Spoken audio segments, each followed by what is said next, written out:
Game 4 semifinals, bakbakang Barangay Ginebra at Northport Batampier. So first quarter nga mga chong, Troy Rosario ang unang pupuntos, hook shot sa harap ng import ng Northport. Susundan sana ni Brownlee ang kaso nga lang turnover ang kanyang naitala. Nagresulta yan ng couple of runs para sa Northport Batampier. Medyo matamlay yung simula ng Ginebra matapos yung tira na yan ni Japet ay kumamada na itong si Kadim Jack sa loob ng painted area. 4 straight points agad ang kanyang naitala. Samantalang ang Barangay Ginebra, sunod-sunod yung mga errors at turnovers. Hindi sila ngayon makakuha ng opening. Kaya naman nag-capitalize dyan ang Northport Batampier. Pero pamatay sunog nga itong si Scotty matapos magbaon ng corner 3. Timeout ang Northport, tabla tayo sa 11. Matapos ang timeout ay agad na nag-respond itong si Kadim Jack. Ganda ng nilalaro niya ngayong game 4, fadeaway jumper. Under 3-minute mark nang maipasok ni Brownlee ang kanyang first 3-point shot. Pero nananatiling agresibo itong si Kadim Jack sa loob ng painted area. Hindi na rin ganun kaganda yung opensa ng Ginebra. Hindi nagpapapasok yung kanilang mga tira. Kaya naman sunod-sunod na fast break ang kanilang naitatala. Pero nung ipasok ni Coach Tim itong si RJ, ay bagyang nabuhayan yung opensa ng Barangay Ginebra. Pero nagpahabol pa ang Northport sa dulo. Kaya natapos yung first quarter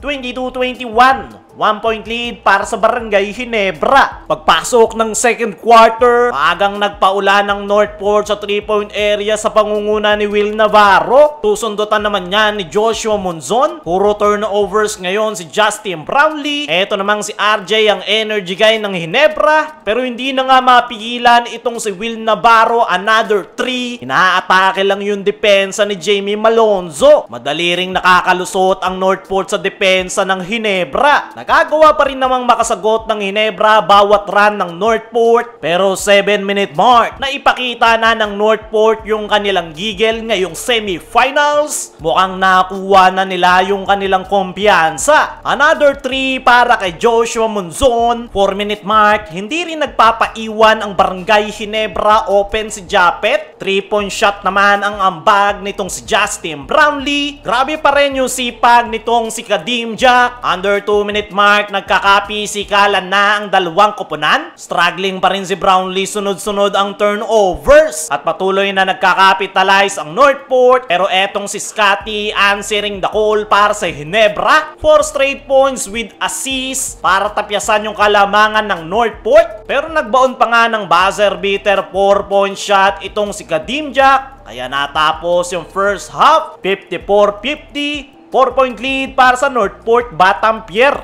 Leading scorer si Kadim Jack with 20 points. Japet naman with 10 para sa Barangay Ginebra. Pagpasok ng third quarter, grabing performance ang Northport. 6-0 run, dinadaan nila ngayon sa bilis ang laro. Sunod-sunod na fast break situation. Tinitigan pa si Stephen Holt. Timeout ang Ginebra. Lobo na kasi sa 10 abante ng Northport. Pero eto ngang si Troy Rosario ang tumatrabaho sa Barangay Ginebra. Couple of basket ang kanyang naitala para iangat ang kanyang kupunan. Magic bunot ng Northport itong si Paulo Taha. Sasagot ng 3-point shot itong si Stephen Holt para sa Barangay Ginebra. Pero etong si Taha lulusot lang sa depensa. Ganun rin itong kanilang ace player na si Arvin Tolentino. Magbabaon ng corner 3 si Justin Brownlee. Pero mainit na itong si Arvin Tolentino. Nakuha na ang kanyang game rhythm. Si Troy Rosario lang yung consistent player para sa Barangay Ginebra. Bagyang nabuhaya ng Barangay Ginebra. Couple of basket ang kanilang naitala from Malonzo at RJ Abarientos. Pero every run ay may sagot ang Northport. Arvin, another 3. Mainit pa nga rin itong si Kadim Jack. Dominante ang painted area kaya natapos ang third quarter. 84-74. 10-point lead para sa Northport Batampier. Pagpasok ng fourth and final quarter, mini run ang naitala ng Barangay Ginebra. Jamie Malonzo, long 4-point shot naman para kay Justin Brownlee. Baba sa 5